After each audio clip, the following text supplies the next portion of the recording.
One of the big things maybe that most of us have to consider at some point is which school are my other children going to? So I didn't have much choice in that because my boy's my eldest and he has brother and sister come thereafter.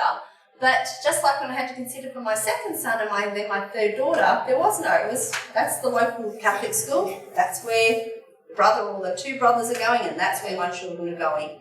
And that may be what parents have to consider. So that's obviously the first thing.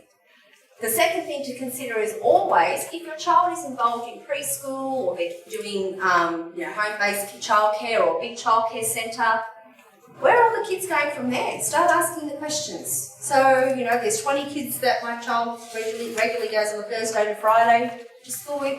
Start with the feelers. Where are they actually going to be going to school? So there's some faces, some recognition there and some understanding already and some friendships.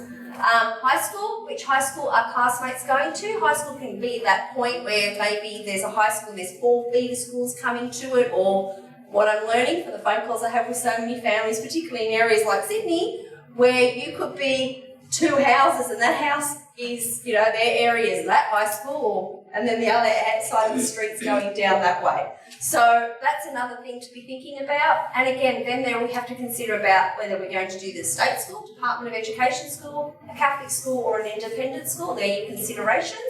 And then out of zone school. So that's a big one, particularly again in the metro areas of Sydney, not so much regional, but a lot of families used to apply for a particular school. They got word that the principal was good or they've got family, friends there or cousins there. And about 5 years ago, the department have really, really cracked down on that now, and it's very, very difficult to get an out-of-area zone school. Not to say it's not impossible at all, but it is very difficult. And the way you go about that is you still have to apply to your local school, but if there's a particular school that you're interested in the Department of Education, you apply to that school and have an appointment or interview with the principal of that school. And if they say yay, then they're going to move the mountains to have your child in that school.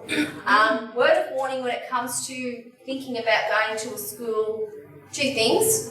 One is, if you've heard that principal's fantastic. Principals set the culture from the top to the bottom, okay?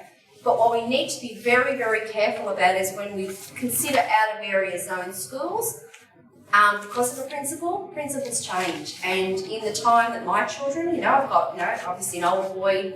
By the time my daughter walks out in November of our school, we have been actively involved in that school community for 19 years of our life. And I have seen some phenomenal principals and I have seen some ugly principals. So if someone had said to me, would you recommend the school? Based on one situation, I'd go, yay. But that's a detriment to somebody coming in because their experience will be vastly different to my own and the principal changed in that time. So I always say to families, you've got to look about all the other things. Where is the school located? How are we going to get there? Who will they know? Is there family? Is there siblings? Are there cousins? All of those things are just as important as trying to chase that elusive, inclusive principle, okay? So just be careful of that.